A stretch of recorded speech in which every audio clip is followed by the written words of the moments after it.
December 1941. The gates of Moscow stood just a few dozen kilometers away.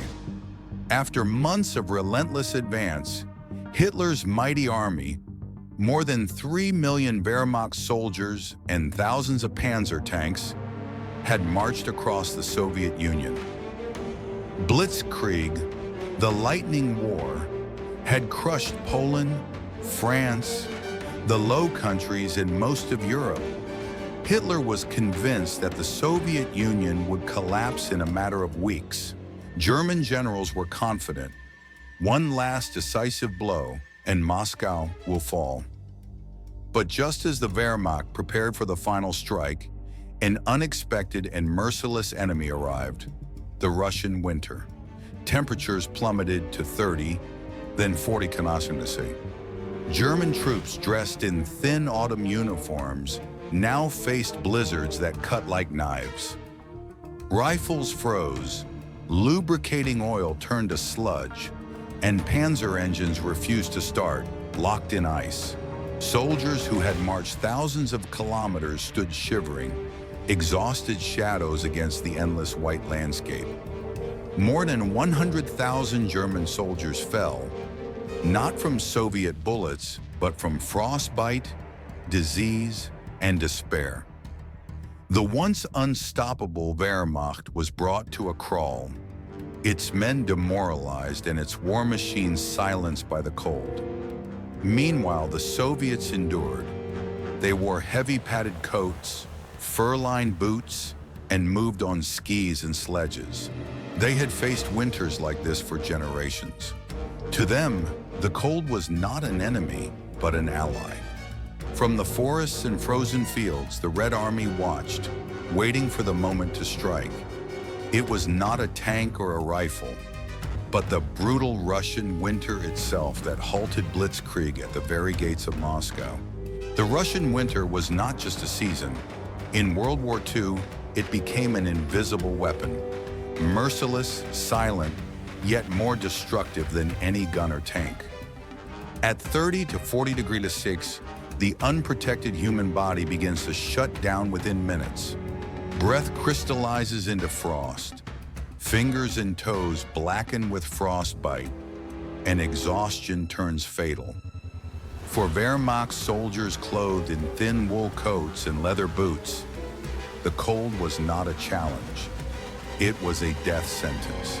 German reports tell of guards freezing solid at their posts, standing like statues of ice. Machine guns jammed as bolts locked in place. The mighty panzers, once the spearhead of Blitzkrieg, became useless hulks. Their engines refused to start, lubricants turned into thick jelly, and fuel lines froze solid. The Soviets, by contrast, were prepared. Red Army soldiers wore thick padded coats, fur-lined boots, and wool gloves. They built shelters dug into snowbanks, lit fires, and endured. To them, winter was not just weather, it was a loyal ally. In Russia's hands, winter became a weapon no army could resist. It required no bullets, no fuel, no factories. All it needed was time. And with each passing day, it drained the Wehrmacht's strength, froze its soldiers, and silenced its machines. The same cold that froze rivers and forests also froze Hitler's dream of victory. Before winter struck, Operation Barbarossa seemed like one of the most successful campaigns in history. 3 million German troops advancing in 3 massive army groups shattered the Soviet defenses. Minsk, Smolensk, Kiev, all fell in rapid succession. Millions of Red Army soldiers were captured. To Hitler and his generals, victory was inevitable. But behind those impressive numbers lay a hidden problem: logistics. Blitzkrieg had succeeded in Western Europe because of short distances, flat terrain, and dense road networks. In Russia, everything was different. The autumn Rasputitsa turned roads into seas of mud. Vehicles bogged down, supplies stalled. The distance from Berlin to Moscow was over 1,600 kilometers, a crushing burden for supply lines never designed for a prolonged war. When winter arrived, the problem became catastrophic. Food, clothing, and fuel could not reach the front in time. German soldiers wrapped themselves in makeshift gear, stolen civilian coats, burlap sacks around their feet in place of proper winter boots. Ammunition dwindled, fuel froze, and morale collapsed just as the Soviets stiffened their resistance. Blitzkrieg, lightning war, had always relied on speed and shock. In Russia, it became a grinding war of attrition, and that was a war the Wehrmacht was never prepared to fight. The winter battle outside Moscow was not just a clash of armies. It was a trial by fire, or rather by ice, for equipment, training, and preparation. The differences between the Wehrmacht and the Red Army could not have been starker. Clothing and survival. German soldiers wore thin overcoats and leather boots, often stuffing straw or newspaper inside to stay warm. The result was catastrophic. Tens of thousands suffered frostbite, many losing fingers and toes before ever facing the Soviets in combat. Soviet troops, by contrast, were issued heavy padded greatcoats, Chanel, felt boots, Valenki, and wool gloves. Crude but effective, these garments were perfectly adapted to 40 tornado. Weapons and mechanics, German rifles, Kar 98K, and machine guns, MG34, often froze solid when lubricants congealed in the cold. Desperate crews resorted to cleaning their weapons with gasoline, risking fire and damage. Soviet Mosin Nagant rifles and PPSH-41 submachine guns, with looser tolerances and simpler mechanisms, functioned reliably in the ice and snow. What looked outdated in summer became an advantage in winter. Tanks and vehicles, Panzer III and IV tanks faced nightmare conditions. Their gasoline engines refused to start, fuel lines froze, and their narrow tracks slipped helplessly on snow and ice. Many were abandoned, stranded in the frozen wasteland. The Soviet T-34, however, thrived. Its powerful V2 diesel engine performed better in the cold. Its wide tracks gave excellent traction in mud and snow. While the Panzers stalled, the T-34 glided across the battlefield like a predator built for the winter steppe. Supplies and logistics. German supply lines stretched thousands of kilometers. Trucks broke down, railroads jammed due to incompatible Soviet track gauge, and the army faced daily shortfalls of thousands of tons of food and fuel. Meanwhile, Soviet factories, relocated deep into the Urals and Siberia, churned out weapons, ammunition, and winter gear close to the front. Every week, more fresh troops and more T-34s arrived. The contrast was devastating. The Germans were fighting both the Red Army and the Russian environment.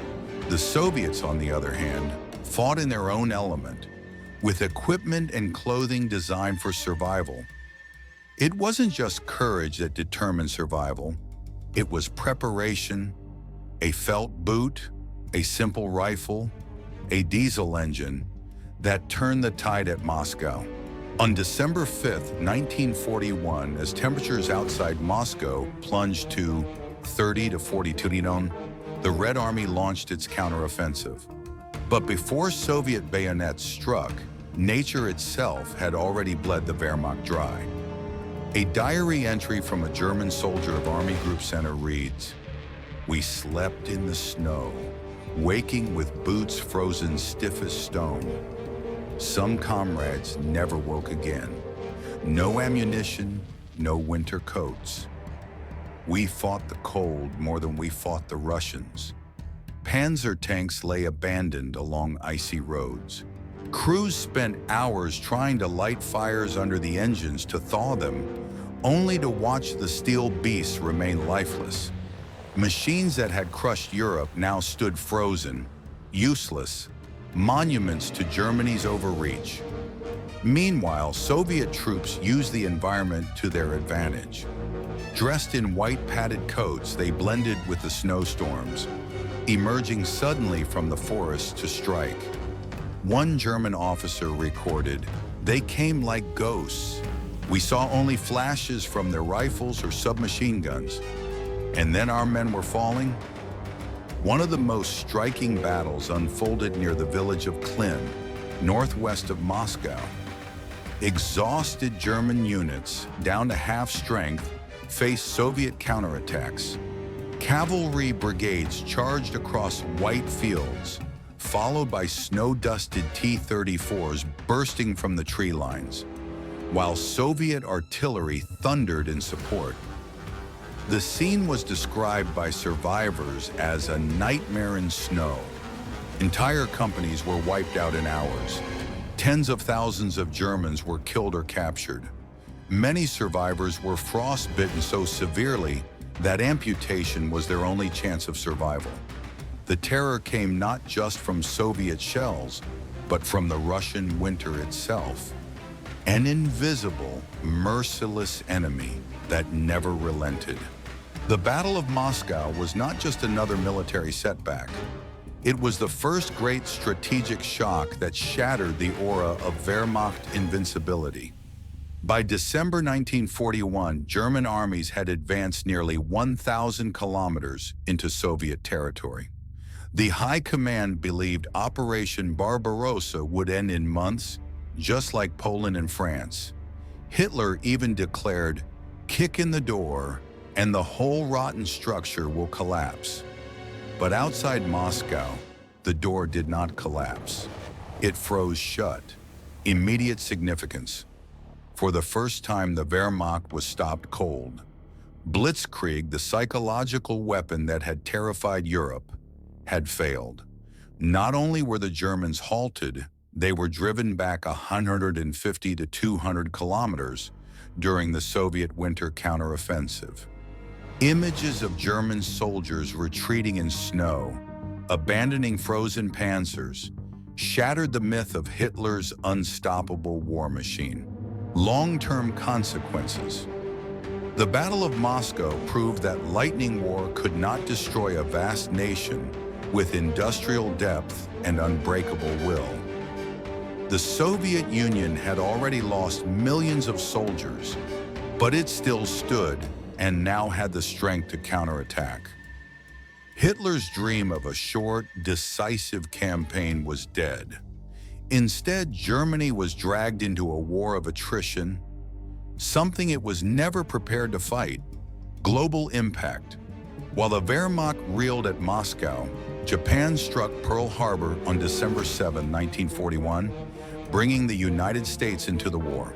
Within a single week, Hitler had gone from master of Europe to confronting a global coalition: Britain, the Soviet Union, and now the United States. A lightning war turned into a total world war. Germany could not possibly win. For the Soviet Union, victory at Moscow was a colossal morale boost. After months of retreat, Soviet citizens saw that the Red Army could not only resist but also defeat the Wehrmacht. On December 6, 1941, Stalin proclaimed, "The enemy has been taught a lesson." From this moment onward, the tide began to turn. Though Stalingrad, Kursk, and many bloody battles still lay ahead, Moscow was the first crack in Hitler's empire, the point where the legend of Nazi invincibility began to crumble. The frozen fields outside Moscow marked the beginning of a new phase in the war, one in which Germany was no longer the unstoppable aggressor, but a power slowly being ground down. The Battle of Moscow was more than a military victory. It was a strategic and psychological turning point of World War II. For the first time, the Wehrmacht was defeated, and the legend of Blitzkrieg collapsed in the Russian snow. For German soldiers, Moscow was a bitter reminder that not every campaign could be decided by speed and firepower. For Hitler, it was a blow to his unshakable belief in his own strategy. And for the world, it was proof that Nazi Germany could be stopped. The lesson of Moscow echoes far beyond military history. Climate, geography, and human will can be forces as decisive as technology or doctrine. The Red Army and Soviet people did not simply rely on winter to win. They endured, they adapted, and they struck back at the exact moment when the enemy was weakest. The failure at Moscow paved the road to Stalingrad, Kursk, and ultimately Berlin. It proved that arrogance and underestimating an opponent could doom even the most powerful army. On the frozen fields of winter 1941, the Wehrmacht learned a harsh truth. Blind confidence can be broken not only by artillery, but by nature and the unyielding will of a nation. If you want to uncover more hidden stories of the battles and decisions that shaped World War II, join us at Oblivion Archives. History holds many secrets, and we bring them back to light.